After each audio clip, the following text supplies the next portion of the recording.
All right. Happy Tuesday, everyone, and welcome to another Learning Tech Talks where, hey, today we are exploring the landscape of learning and I'm going to say workplace technology because this whole immersive thing is more than just a training tool. But I'm joined by Guido Helmerhorst, right? How'd I Very do? good. Not too bad. Very All good. right. Not too Sweet. bad. And I know. Well, and so he's from Warp VR.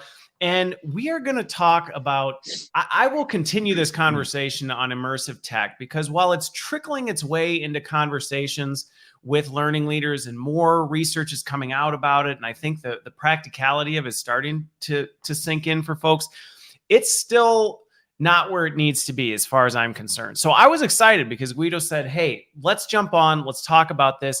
And I think we're going to be able to bust some of the misperceptions that a lot of people may have about immersive tech and what they can do with it, what it takes to pull it off, what it might cost. I mean, we're going to get into a bunch of stuff. But before we do, let's just kind of get into things and engage, so people know you a little better, but also I like to invite people into the discussion because it's way more fun when they ask questions and comments along the way and we bring them in. So all throughout the thing, message people and be like, ask your questions because this is your chance type of a thing. But while we're doing that, for you, Guido, where are you in the world? And if you're watching, comment in and tell me where you're joining from. But all right, let's see. And surprise, it's not what it looks like in the background. So I'll talk about that in a second. But where are you right now? Definitely. Thank you, Christopher, for having me. I am in the Netherlands. And to be more specific, we're in Delft. Close to Rotterdam, so a little bit south of Amsterdam, I'm Dutch, obviously. So this is where I've been born. Yeah, obviously, that was exactly what I thought when you joined. I went, you know what, Dutch? I think so. Dutch, that's it. All right.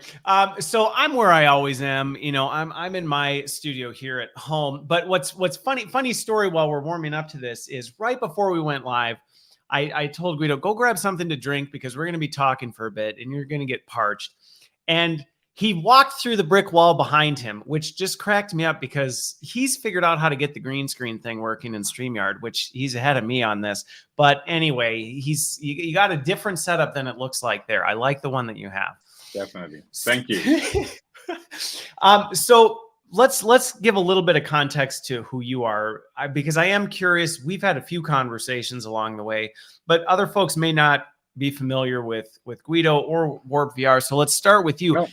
How did you get into VR since it just started in 2020? This is like a 2-year-old technology. So I'm really curious how you found your way there.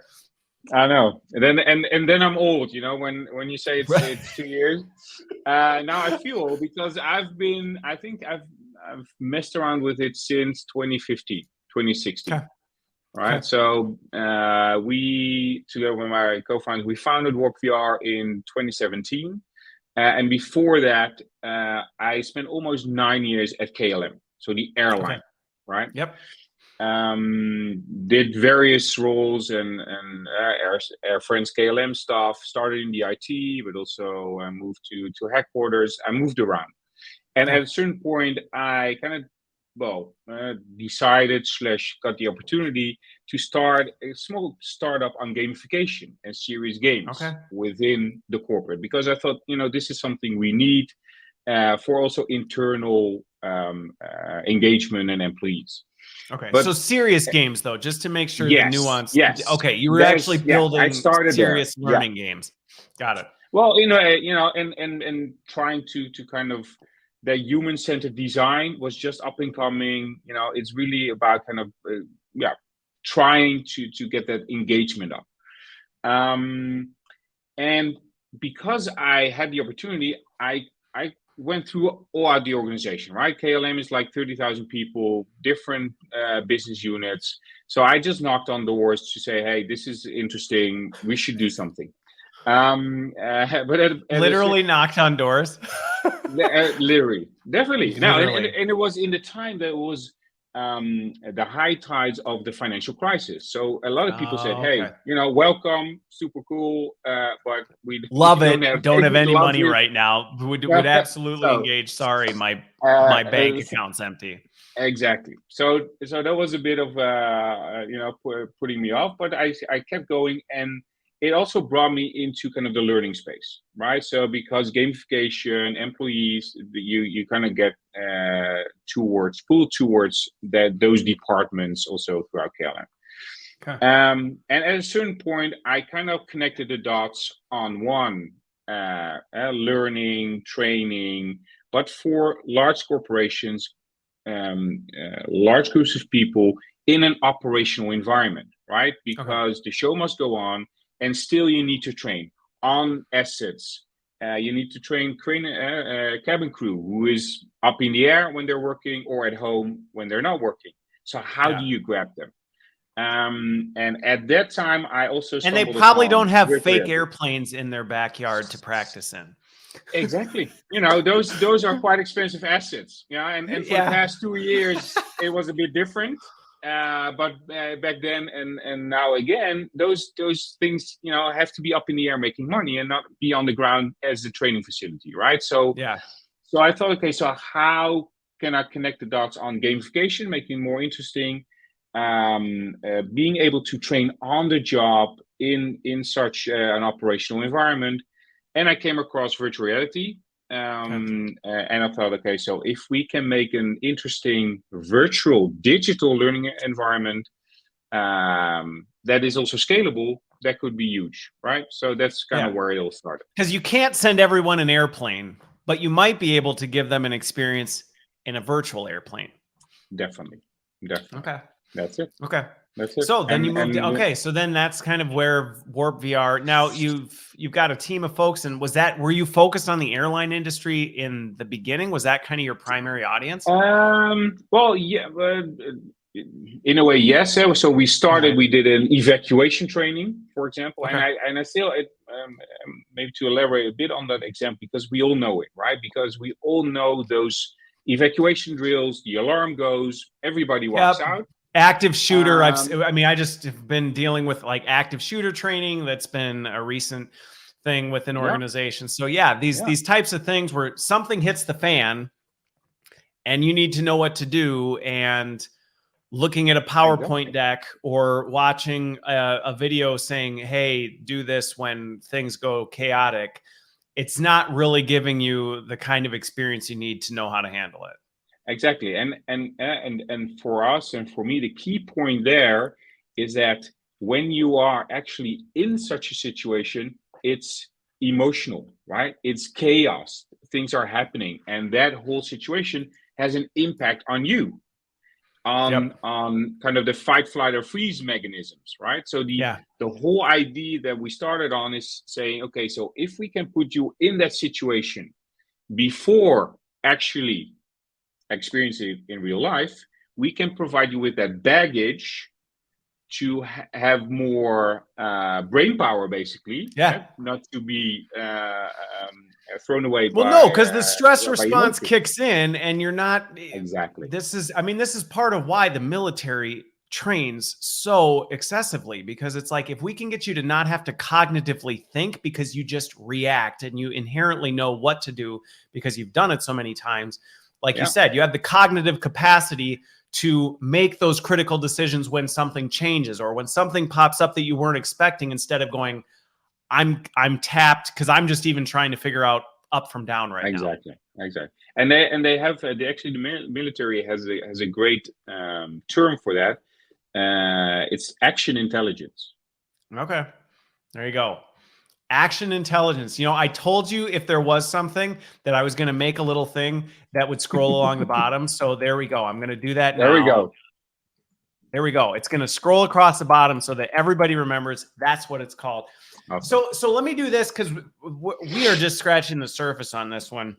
But let's talk a little bit, just so people understand, because you're from Warp VR. You got the serious games migrated and transformed into VR. I want to go deeper on the simulation piece, because I think there's this people react, you know, kind of, they go, okay, I get that, but then there's a whole nother world that is going untapped. So you started a company in VR, but that's like saying I started a technology company. What specifically space do you play in the VR space? Because that could be as deep as the ocean is wide. Yeah.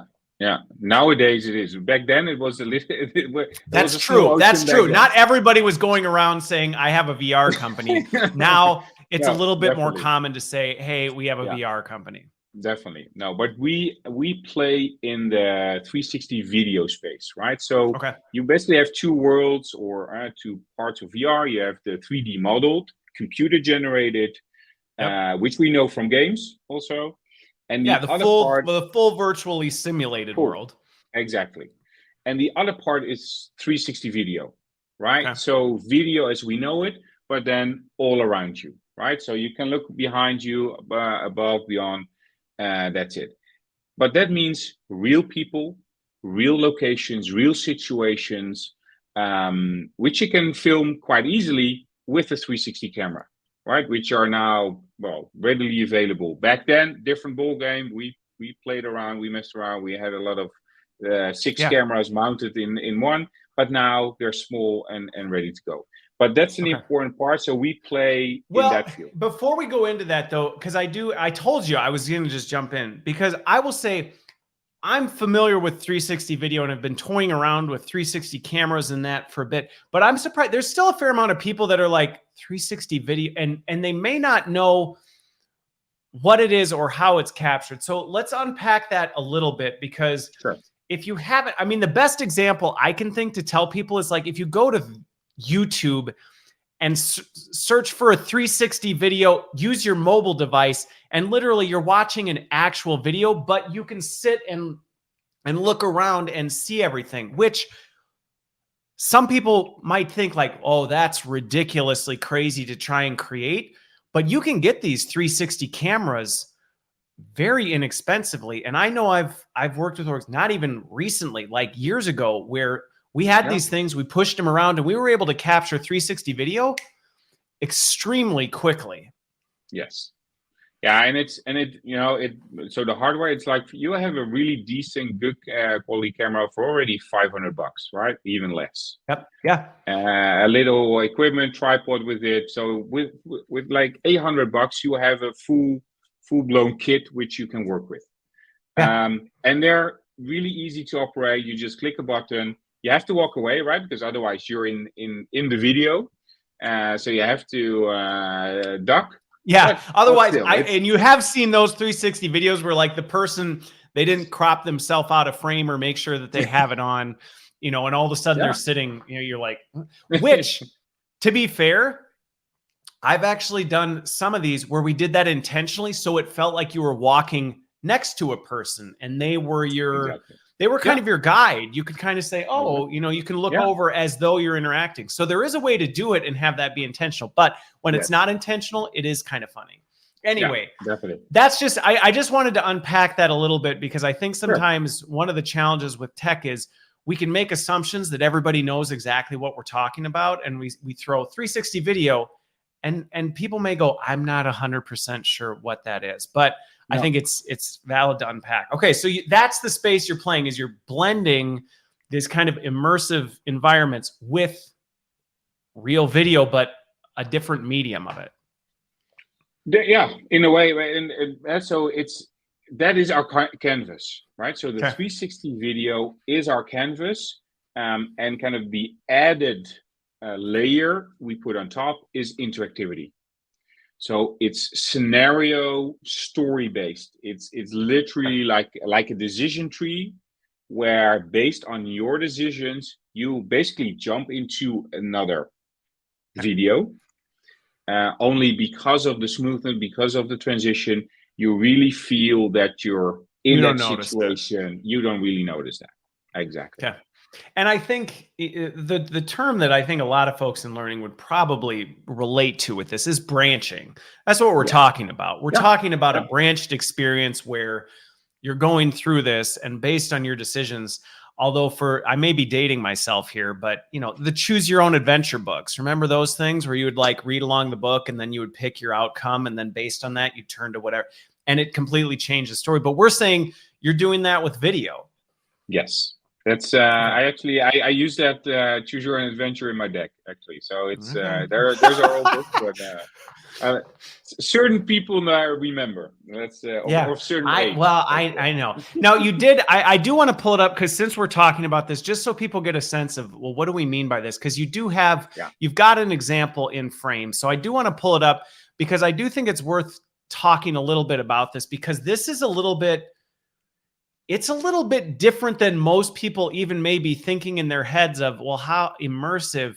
Because one of the pieces of feedback I sometimes get is, well, it just doesn't feel real enough. And this is a bridge between that, right? In my opinion, it is, right? Because this is a telecom store scenario. So this is actually London, where you are one of the store employees and a customer walks in the store and you have to, basically provide the customer service. But as you will see, she's a bit annoyed with the service she got. And it's on you. So it's really also first person perspective. It's on you to deal with that situation. Right. So this is, I think it's without sound. Well, it's fine, but we can kind of chat while it's happening. So there's two videos going on here, right? What's his name here in the blue shirts? The actual guy driving the Actually, his name is Danny, so he's one of the co-founders. Okay. Well, there you go, Danny. Danny. So he has the goggles, and you see what he is seeing, right? So that's kind of the mindset you have to be in. So now she's actually talking to you, right? So she's not pleased.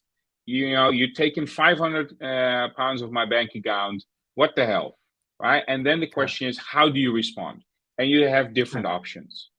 And based on your choice, the option you choose, she will respond, right? And what you just saw now is that you can also move from place to place, right? So we call that a direction. So you can also move. So we have different forms of interaction, which allows you to play or create the story as a learning designer, create the story which you want to provide to your trainees. Okay. And I think that part, which again, so, and the one thing I will notice that I did see on that can be a sticking point, especially with wearables, is some folks get a little tripped up when they actually physically have to walk around. And it looks like you're actually designing this. There was some movement. The participant was moving, but it wasn't, Danny didn't have to walk around and trip over the conference room table type thing. So he's standing still, he's moving, looking and engaging with his hands, but he's not having to walk across the room and pick something up or anything like that. No. Okay. So I want to talk a little bit about the design of that, because on the surface, you could look at that and it could go two ways. And I want to unpack both, because you could look at that and go, that's easy. And you could grossly underestimate the effort that goes into that, because there's the actual technical component, but there's also just the design component of thinking about that. Or you could overlook that and say, oh, what a lot to have to do. Like, there's just no way we could ever do that. So I want to talk, let's start with the technical piece, I guess. Let's start with the technical piece.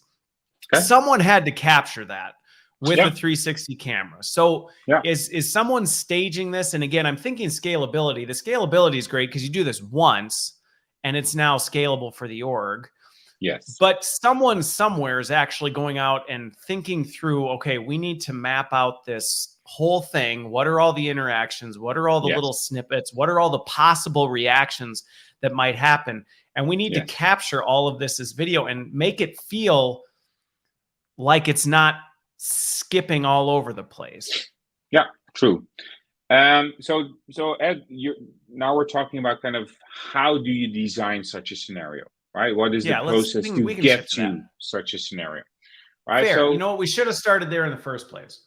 Maybe. But no, actually, I think yeah, I always start at the experience, because now we can tie it back on, We okay, can reverse engineer it. You've seen it. exactly, You've seen what it is. Now we exactly, can reverse engineer. How do you actually bring exactly. this thing to life? Yes. So for us, so that's why we basically built Warp Studio, which is a Okay. platform, a SaaS platform, which enables and helps companies to create such storyboards, such scenarios, to distribute them, to get them to the users, and also have the analytics on the choices people are making. So, Okay. but let's start at the first part, creation of the scenario. Okay. We start, of course, at the learning objective, right? So what is the objective? What should be learned? What is the situation? Where am I? Who am I? What are the right choices? What are the less stellar choices? And all that. Which on that one should not, let's call this out, because we called it out backstage, should not be by the end of this simulation you will know XYZ. This is very behavior based. If you watch that video, this is like, how do Yes. you make the right choices? What should you be doing from an action, behavior, interaction thing? Not like, Yes. what stuff are you going to recite to this person so that they, please list the following SOP requirements to this No. individual. No. And I think, that's also where I think this lies, in the sense that we know e-learning, we know the PowerPoints, we know the knowledge-based learning part. And kind of on the other end of the spectrum, you have those real life exercises in a classroom with actors. Yeah. But that's not scalable, right? That's it's not. And it's difficult to organize. It's sometimes not even a safe learning environment, because you're there with your peers and you might be laughed at, because if you're learning, you're making mistakes. But making mistakes in such a setting is not always kind of appreciated. So I think we're in the middle of that, right? Okay. So when you take your knowledge, or not even a bit of knowledge, right? Maybe even basic knowledge, and then you just go into a scenario and you play it, you learn by doing, you learn by experimenting, you learn by falling and standing up again, right? As we as humans all learn. And that's how you experiment in doing the right things, and experience consequences of the choices you make, and then backtrack and try it again, right? So that's the whole philosophy we built this thing on.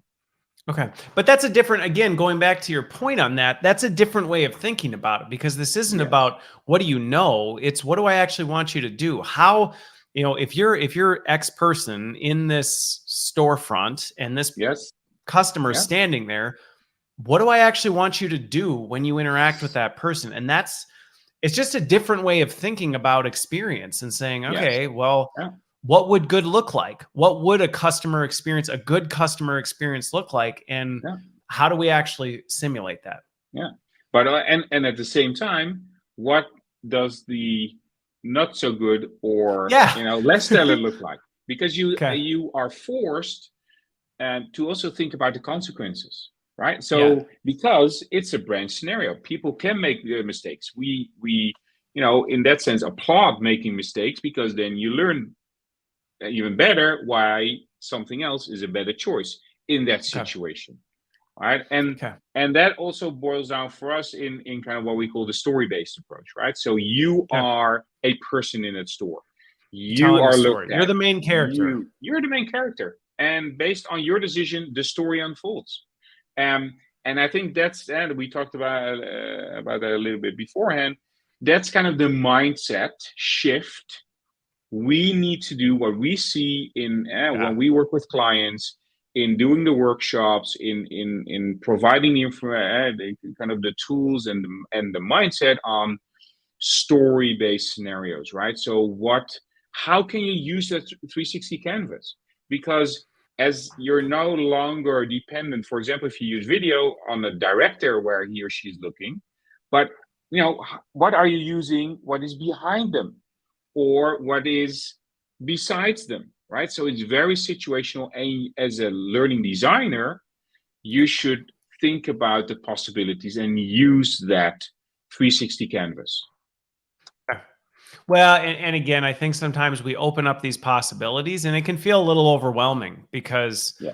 like I love your director analogy. Instead of being like, okay, I'm the director and I'm in control of what this person is seeing, thinking, Yeah. taking Yeah. in, you have to say, well, no, I need to think about everything because I can't necessarily control what they may No. be doing. They may, you know, No. and again, these open up the possibilities of what other distractions might we need to create in the environment that replicate the actual employee experience. And I think this is Exactly. where understanding the employee experience is really critical. Because in that video you showed, if it was a vacant store with one person just standing there, it would, I mean, it would be No. like, I mean, this is fine and all, but this isn't actually what it's ever like. Where you watch No. that, it's like, well, that looks like a legitimate scenario type of thing. Exactly. So with that, I am curious because you've got something kind of pulled up in the queue, which is where I want to go next. Because branching, I'm curious your take on this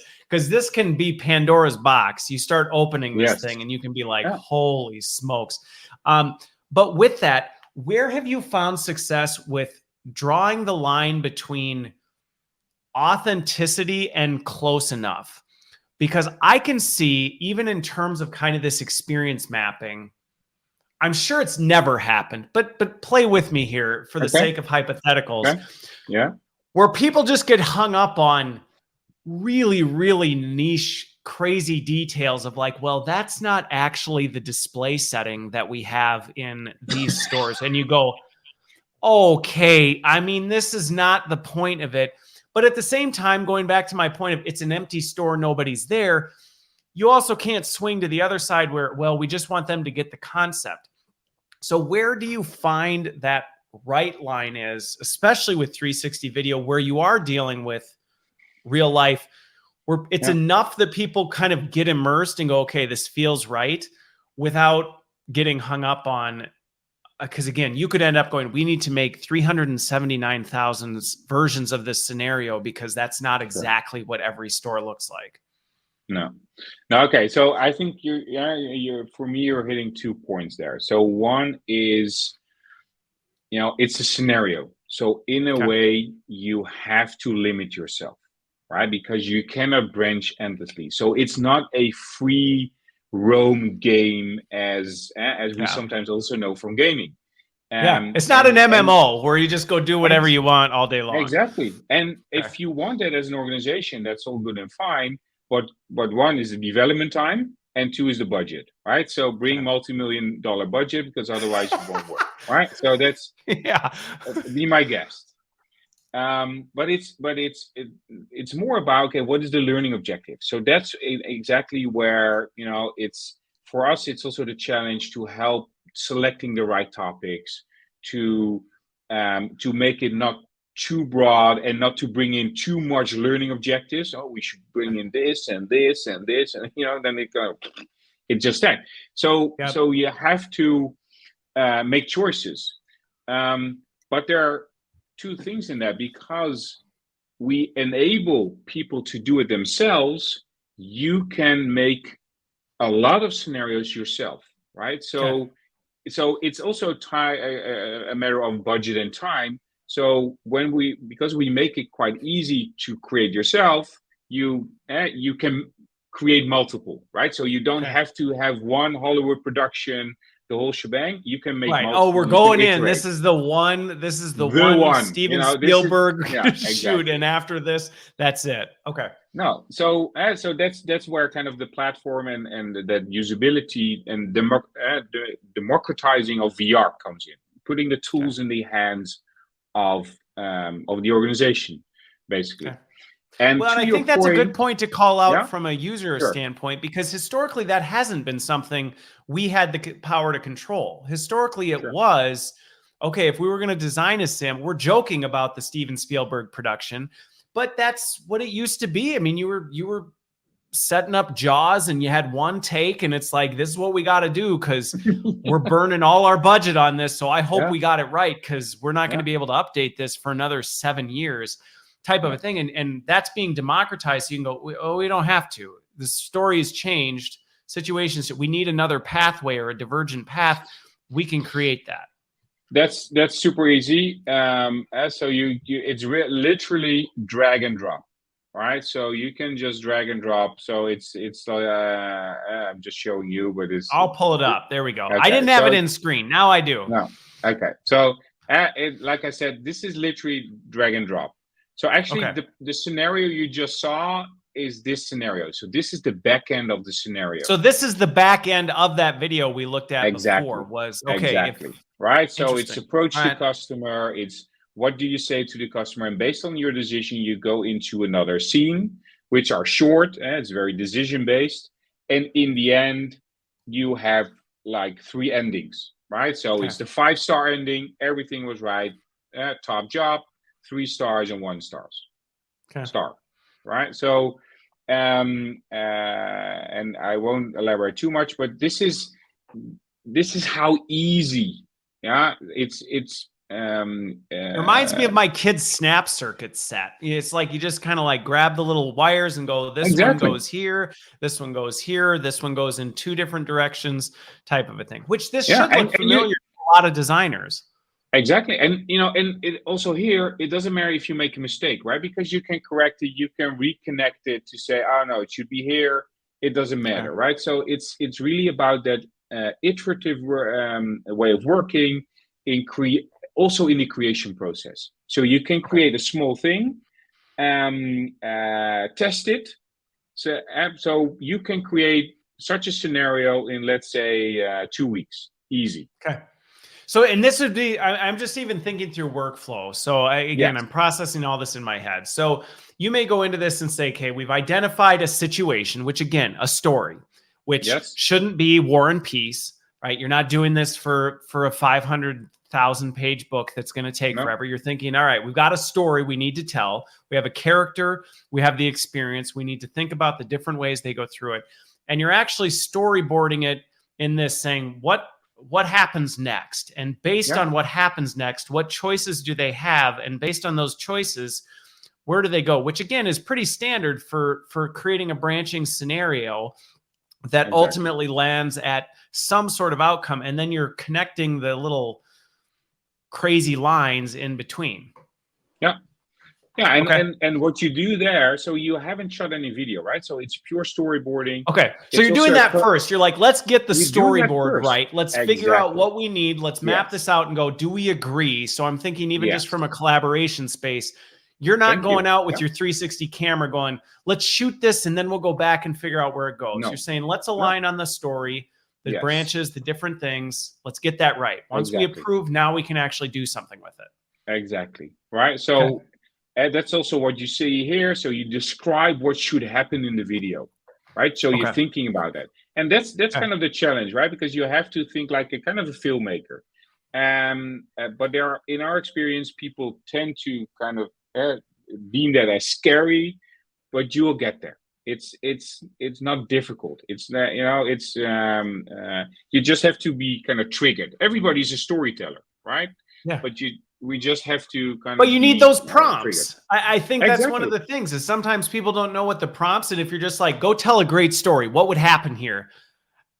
They kind of freeze up. But what you're doing is then you're giving people, really breaking it down. Break it down. Okay. And once you have the flow, you basically can export this scenario and have a script.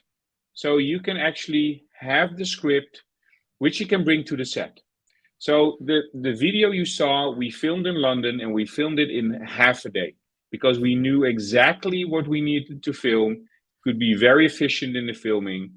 And then afterwards you have the post-production. And then what you do is you upload it to the platform and you connect the media, right? So this is the video again. And this is the interaction elements and you can position it in your video. Okay. Right? Because obviously you don't want it blocking. If you're the character, you don't want those elements blocking your interaction. Exactly. Yeah. Okay. And then that's it then, right? Like, I mean, in terms of the creation.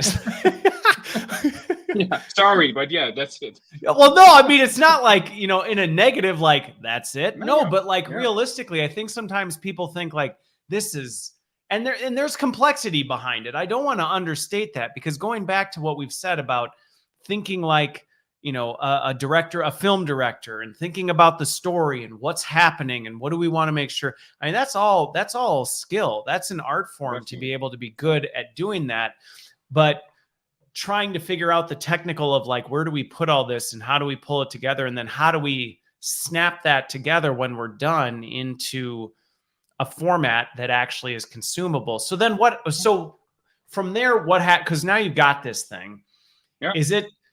Is it deployable hardware? Like, how is this actually getting out to the masses then?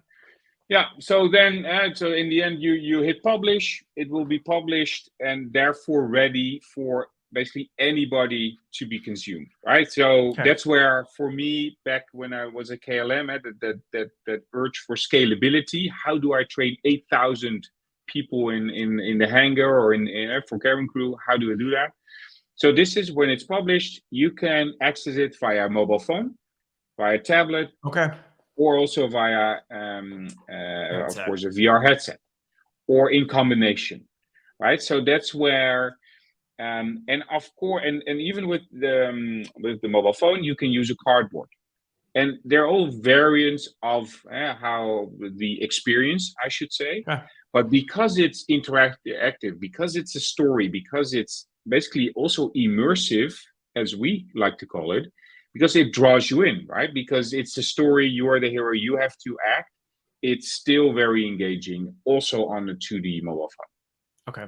Well, and I think what's important about it, because that was going to be my next question, was from a consumption standpoint, because the reality is not everybody has one of these things sitting at their desk. You know, not everybody has one type of a thing. And I think in some ways that can be a limitation, at least in this stage. I have no doubts that we're not that far out from this being like a mobile phone, where if you say, hey, do you have a mobile device? And you say, no, I don't. People go, oh, really? Like, you don't? Okay, why? Are you like afraid of them or something? Type of a thing. Just like, I have a friend who still has a flip phone, and I'm always like, a flip phone? Interesting.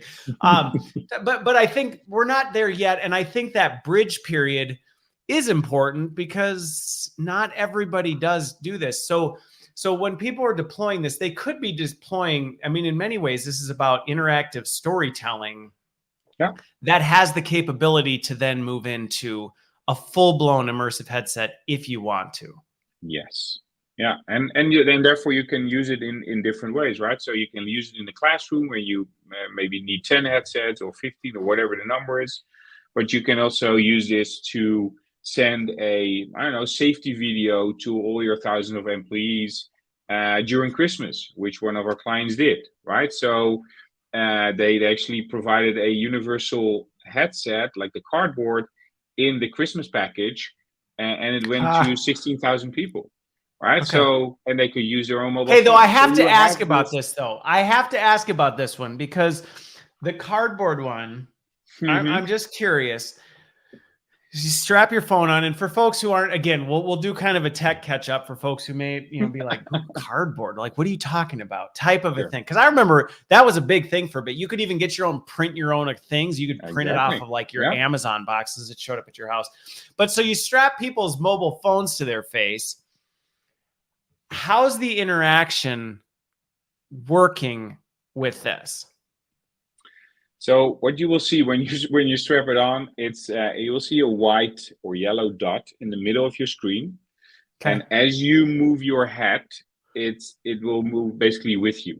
So once you, for example, on the arrow you saw, when you go to the table, you point that white dot on the arrow, and you will see it fill up, and at the end, it will basically select. So it's kind of what we call gazing.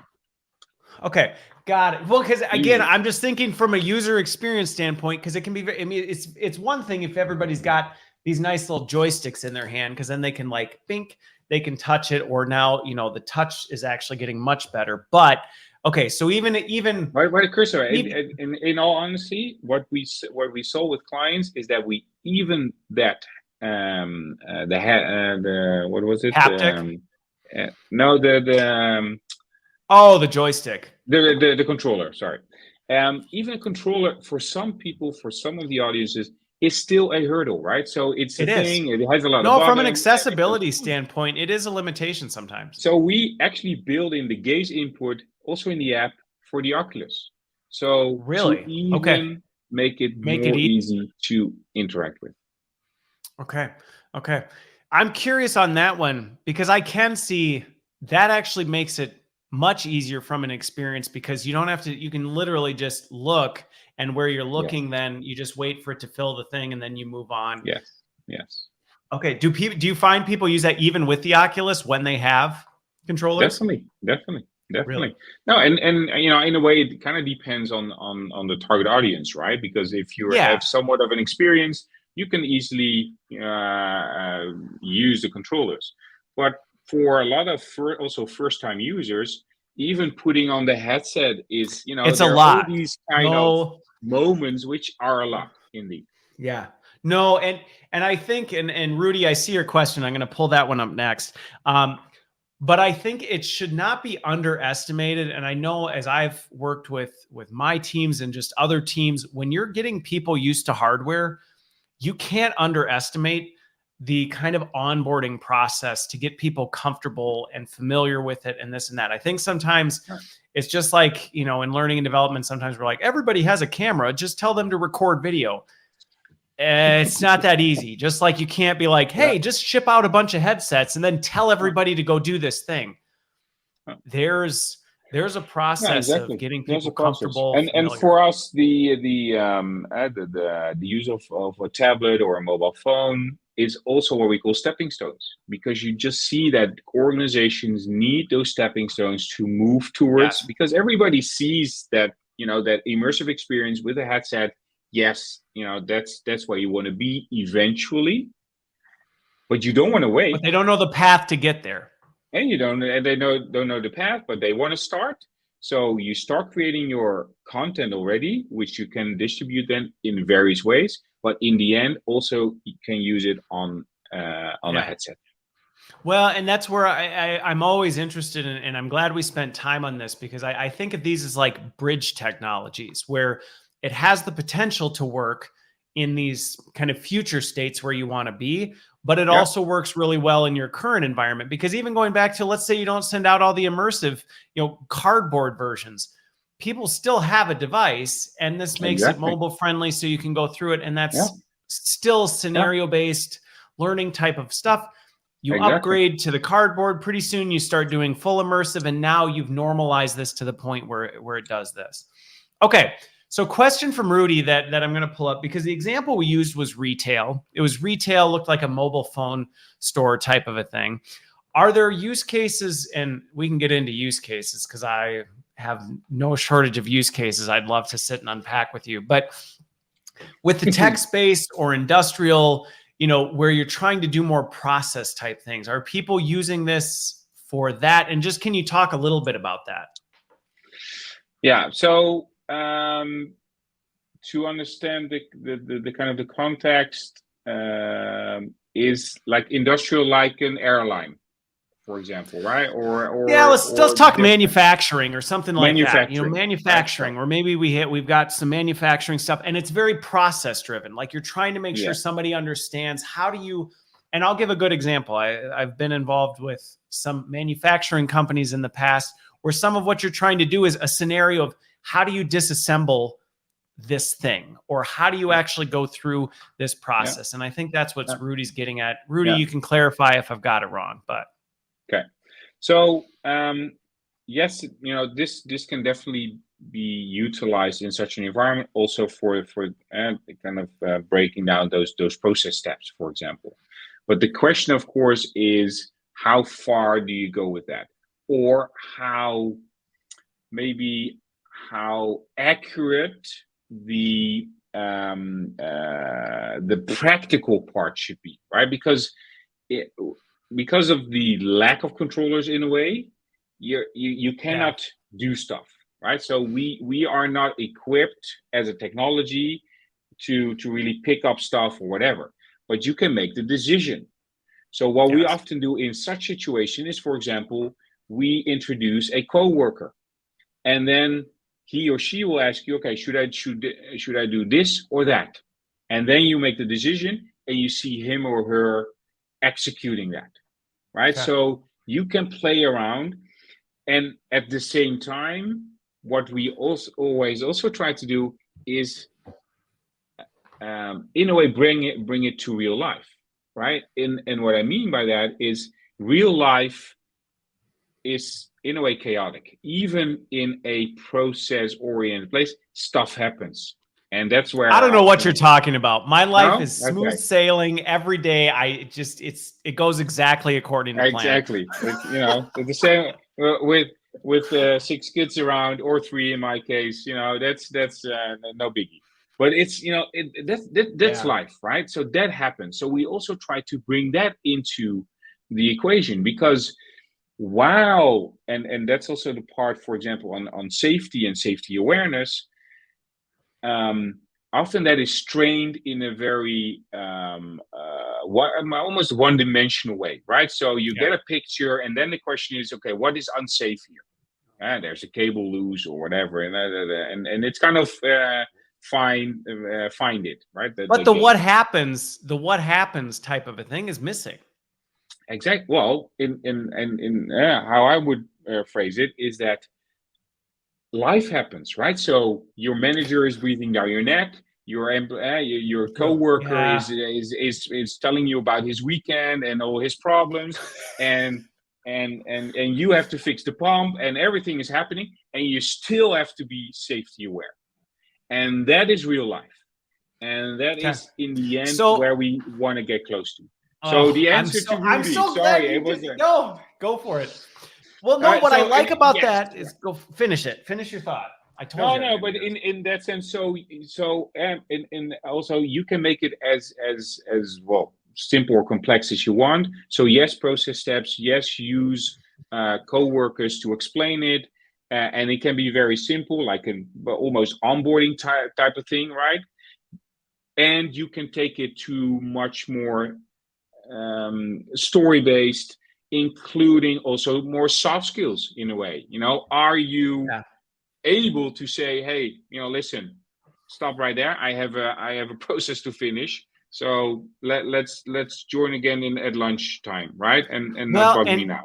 and where I'm thinking about this, and this goes back to what we talked about before we went live, is that I think one of the risks and the watch outs and first of all, one, I also appreciate you not taking the like stereotypical, vendor route of like, we can do everything. Absolutely. It works perfect. The same. You want it, we can do it, which you didn't, because I think your point is, could you would that be the best use of this kind of thing? I don't know that it would, because at the end of the day, I think this is the shift we as an industry kind of have to struggle through to make is we need to think bigger than I just need to get you to think linearly through this stuff. So going back to this process, you could translate an SOP into Warp VR and say, well, it's better than the SOP because now you kind of see how it works. Would it be better? Yes. Would it be the best use of it? Probably not, because it might feel like, well, gosh, this thing is now like bureaucratic and kind of a pain. I could have just glanced at a job aid. Now I've got to go in and do this whole freaking thing just to go through a process. Like it could become a very frustrating user experience.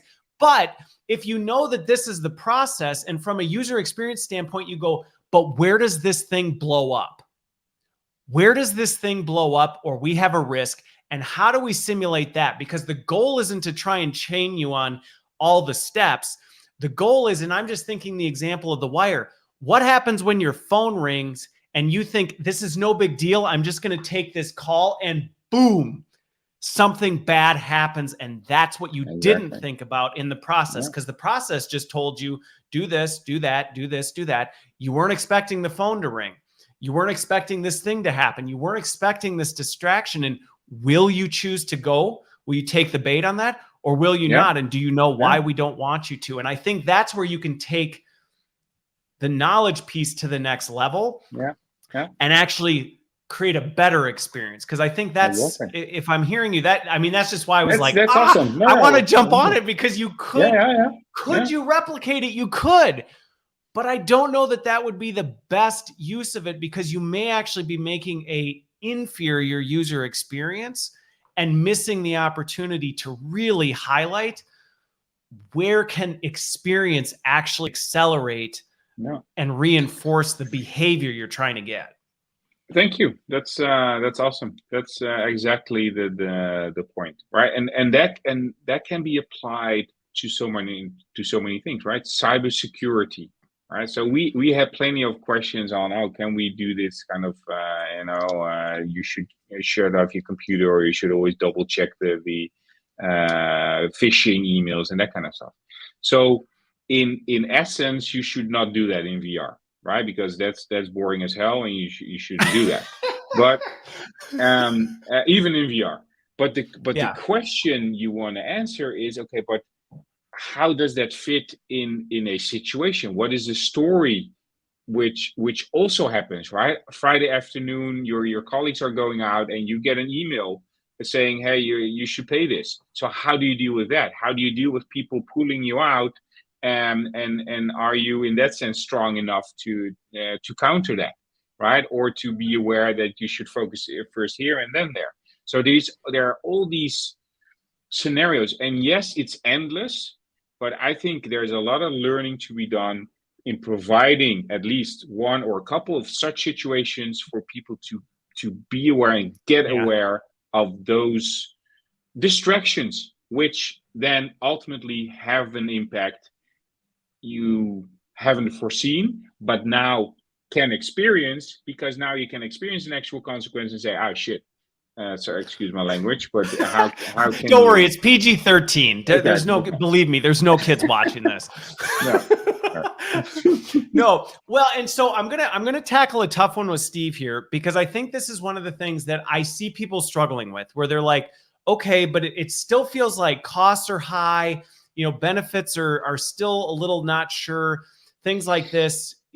What are some of the use cases? And I think you've shown one there, but I want to jump in on it, because I think one of the things we're getting at is, one, costs aren't as high as they used to be. And even with this, what we're saying is costs don't have to be high, because stepping into this, people already have a mobile device. So this bridge technology to me is one where you can go, all right, now we need to think about experience, and we don't have to think about wearables as a barrier from a cost standpoint. But I think the other thing that I would do, and I'll share a personal example, and I'd love to hear from you too, is, us making the shift. And Rudy, I'm so glad you asked that question with the process point. Where I've seen people run down this path and it hasn't been successful, and they've gone, that wasn't worth it, was they were pursuing the tech for the sake of the tech, instead of saying, wait, where are we going to think differently about this? To the example of, we're going to make an SOP in VR. Is that really solving a problem, or is that adding complexity and a bad user experience to things? And then it seems as though the tech isn't helping, versus reinforcing that. And the one example I'll use is, I had a situation with a healthcare company, a med company, that was trying to figure out how to simulate doctors having difficult conversations with patients, which is not something you want to mess around with in real life. You do not want to tell someone that their child has stage 4 cancer, and it's the first time you've ever said this to someone, and you don't really know how to handle it. This is not an environment you want to be testing out things. And we were able to say, okay, yes, we have our kind of knowledge set. Yes, we have our other components of the experience. We need to make sure people know what they're dealing and all that. But we can't really fake a conversation with a parent who's just going to find out there's a good chance their kid's not going to make it through next year. And those were the kinds of things where that took a shift in mindset to say, hey, we need to think differently about this as learning professionals, because that to me is where the magic happens, is where you go, okay, whoa, now that can have business impact, because, hey, we can get data on what happens when it doesn't go well. And you deal with your lawyers, you deal with your legal teams, your compliance teams, and say, what happens when things go bad? And they can tell you what happens when things go bad and the frequency in which they do go bad, so that you can say, well, what if we could get those bad things to happen less? And the way we do it is by giving people exposure to that and help them, going back to, I'm going to pull it back up, create more action intelligence in them to be able to say, I'm faced with this really tough situation. I instead of thinking like, holy crap, I don't know what to do, and stumbling, going, I do know what to do. And now I can focus and make the right decisions. And I've done this for orgs multiple times because there is still some skepticism, but go ahead. Yeah. No,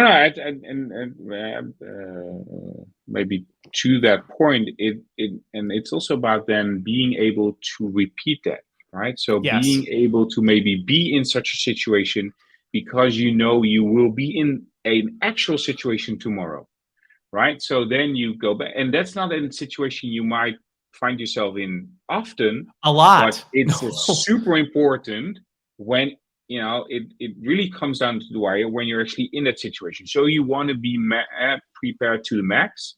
And I think this is a way to help you prepare for such a situation. Yeah. So maybe also to the question. One, the cost part. So I'm curious what the people out there and even you think is very costly, but you of course have the production or the creation cost depending on if you use external people for 360 video. Yeah, if you hire a professional film crew to come in and shoot the whole thing, but that's external to the tech.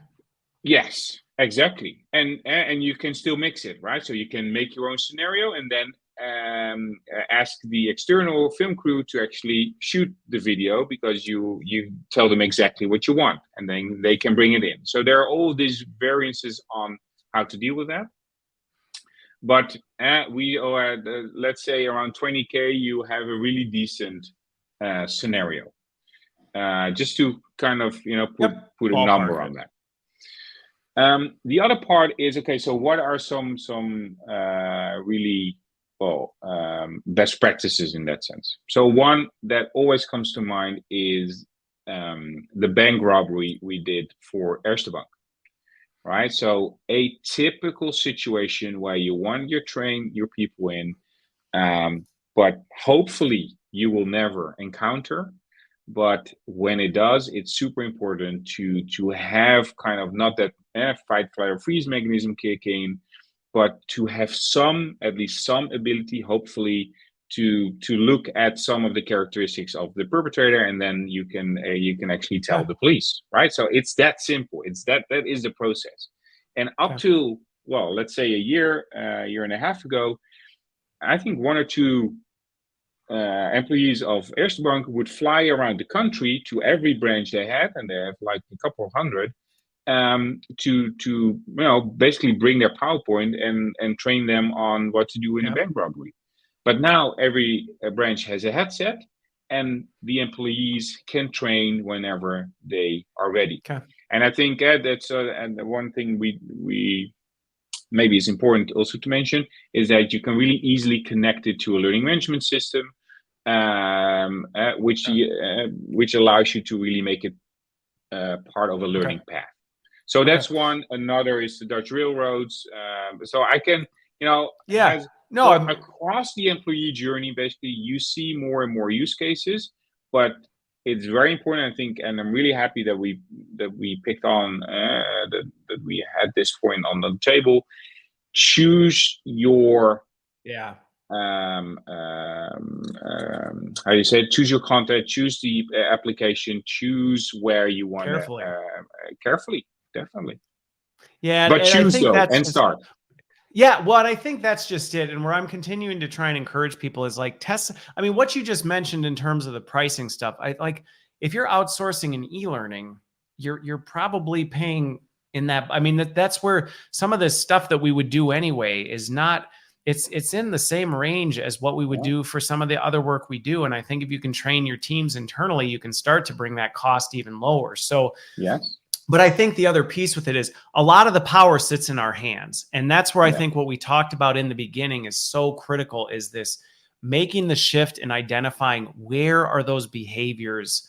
Where do we focus on that? Because if you're using immersive tech for knowledge sharing, it's not the right use case. And I think that's one of the things that is a challenge for folks, is to say, wait a minute, because even in some of the conversations, sometimes our stakeholders don't always even know, well, what are the behaviors we actually want to drive? And I think that's a different conversation we're having of, well, what behaviors are we driving? What doesn't go right? What does that look like? What do we want it to look like?